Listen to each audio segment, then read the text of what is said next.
1, 2.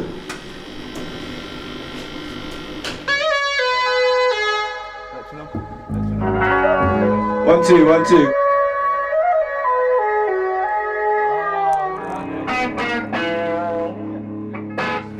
This place is gonna go up. Oh fuck, PA's fucked again. Oh, you give us a warning.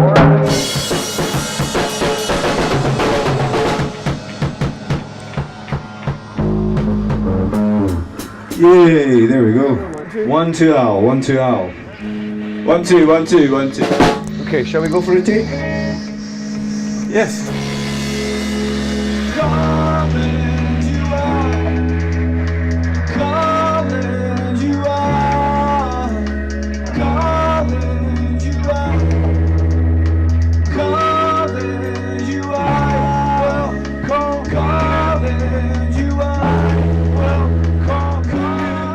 It makes you think of that film with Kevin Costner when he says, if you build it, they will come. Feel the dream. Feel the dreams. It's like if you make music and it's good enough, then people eventually go like, oh, they're alright. You want to entertain people, you know, whether that be through, well, like I said last time, you know, it's like if you look like you're enjoying yourself on the stage. You know, And you used to people stuff like from stage fright when we first started then. oh yeah. I mean, I'm still nervous at the moment, you know, I'm nervous looking forward to this gig tomorrow, but definitely nervous compared to kind of, you know, the good old days. The good old days. We had a big following in Edinburgh and we all hung out together. It was like a big massive party scene. And people used to say, oh, you know, why did you split up? It looked such fun. I mean, in the end, it genuinely was a bloody mess. Fucking thing. Seriously, it was pretty hot, toxic. Yeah, it was easy just to kind of step back from it and go, fuck that for a couple of years. But then you're always picking up a guitar now and again. You're like, oh, well, that's funny, that sensation, you know. And then it creeps back into you. That's what I mean though. Like, as soon as I start singing, that's when it kind of you stop focusing on people outside and you're more focused on what's coming from you. So that's the kind of natural process for me that happens. Yeah. As soon as you start singing, it calms down. As soon as I start singing. Distract yourself almost. I always think you're nervous. No, you can't take yourself too seriously at the end of the day. If you start doing that, then life becomes meaningless. So.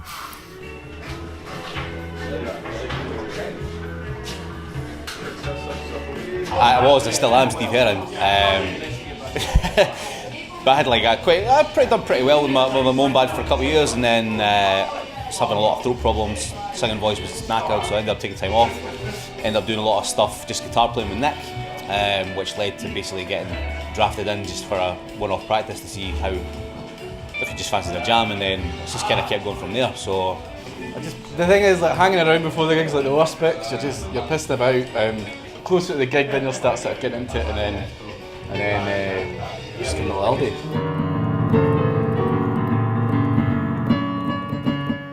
Play piano very much like drums in the fact that if I'm playing like a beat in that, I could just like carry on that beat while I'm thinking, right, what am I going to do next? What could I go into? What film might I go into? You know, rather than actually having to really sit and concentrate. And I think that's probably one of the big things for me, that I can just sort of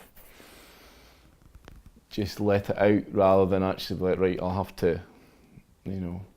As you'll see, my beautifully decorated lounge, this took me about 7 weeks. I had a week off, but it ended up taking me like 7 weeks in total. It was a fucking disgrace. Like, I didn't realise how many like holes and things I needed to fix, and then everything kind of escalated out of that. So you'll love the beautiful curtains that I got, like back from when I was a kid. They were just going spare, and it meant I didn't have to buy curtains, but I fucking love them actually. The wee cheeky elephant. So I had this spare from when I did my my clothes pulley in there. So I had to try and lever this shit out to be able to get into the weight to then put the whole cord sort of in. So that's pretty much taken up most of the day to try and sort that into the hall. So the bit I was talking about for the drums, put up a big fuck off shelf that I could store all my drums. So I got all the wood, like measured it, like cut it all myself. You know, I was thinking one day I could put a wee bed up there because it's a nice sort of wee alcove, or just like a sort of like a wee seating chair. So this will be going above the bed. This sort of this like forest waterfall scene. Where's the top of it? So yes, so that's going to be like above the bed as a, you know, when you come in. So bored with people's like beige bland houses. So as soon as I got my place, I was like, I'm fucking painting it orange. I'm going to be doing this. I'm going to be like, it's going to be somewhere where I can live in, rather than just like it looks just the same kind of marigold nonsense. You know, I get so fed up with that shit. I don't know why. I just quite like the idea of like sleeping in a forest. You know, just that kind of being in nature.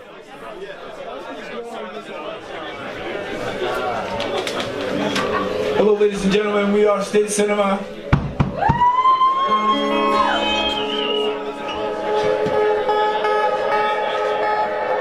You know, a lot of the time I feel quite alone, and a bit distant from, you know, the people around me, even the people I care about. But it's this thing where I can go to a gig or I can listen to a song, and you kind of feel that kinship with someone that you've never met, and it gives you a wee bit of hope and a wee bit of comfort in the world, of being like, well, you know what, I don't feel good. Like, I don't feel part of everything, but I feel that someone else out there is feeling the same.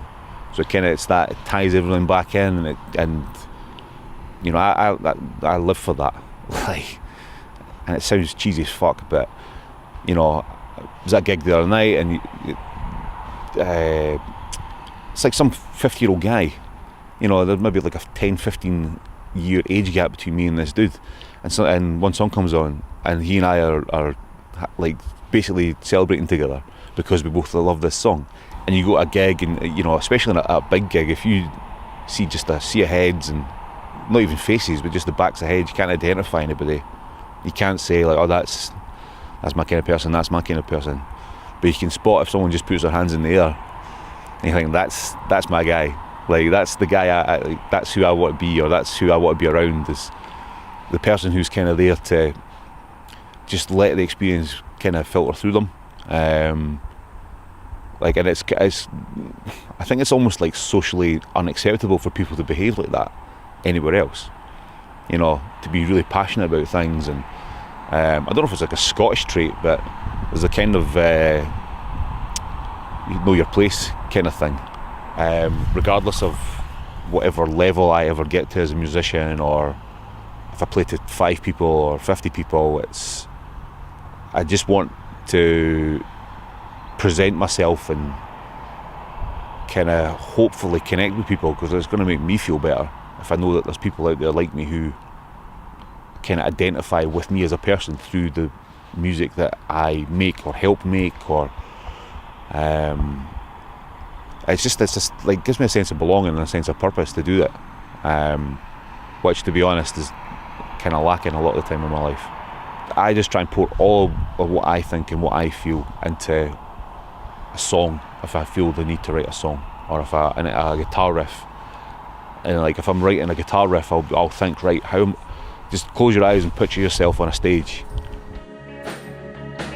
It's not my story to tell.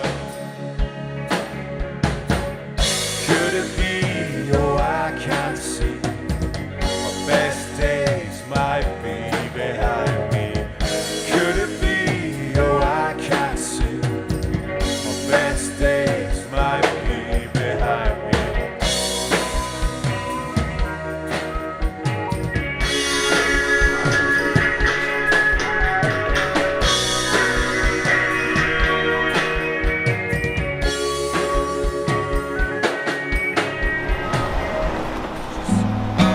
Mr. Pragmatic.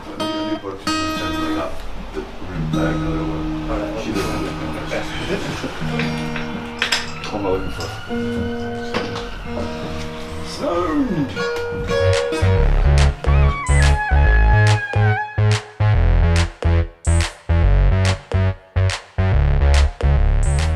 Yeah, you've got to get something out of it.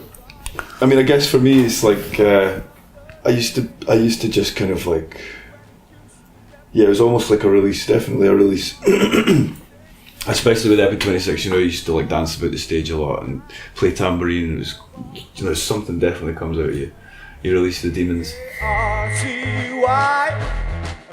This time round, I told myself it would need to be a bit more organic and a bit more natural, with the creative process almost coming first, and that being key. Because if you're confident with what you've created, then everything else is kind of irrelevant. You know, whether people like it or not is kind of irrelevant. It sounds like a really selfish thing to say, but if you're happy with it, then that's the reason you've got to do it. Drugs to take when you're Superman at night, Dr. Jekyll through the day. P-A-R-T-Y, P-A-R-T-Y. Oh, Like when I'm drumming and like when I'm gigging on stage, like I feel it's my job to make sure that folk are into it, that are having a good time, that they you know, like if I walk away from a gig and my legs aren't sort of slightly jelly, and I can, you know, and I'm just fine to just walk, you know, I don't feel like I've done my job. It's like a war sort of thing. It's like I'm fighting against kind of like lethargy, or just like, you know, I am having to physically, you know, attack the drums to try and make sure, like, to get people like going, to get them like into it.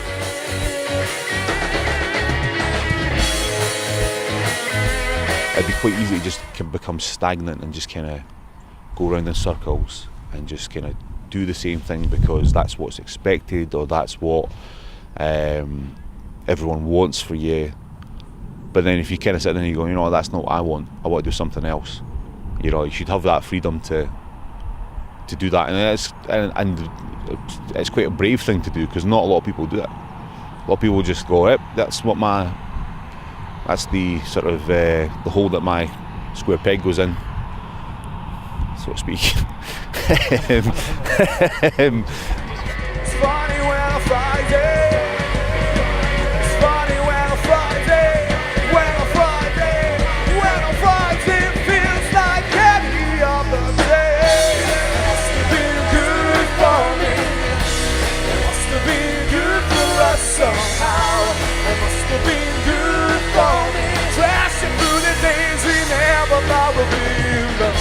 It must have been good for me, yeah. It must have been good for us somehow. It must have been good for me. I hold my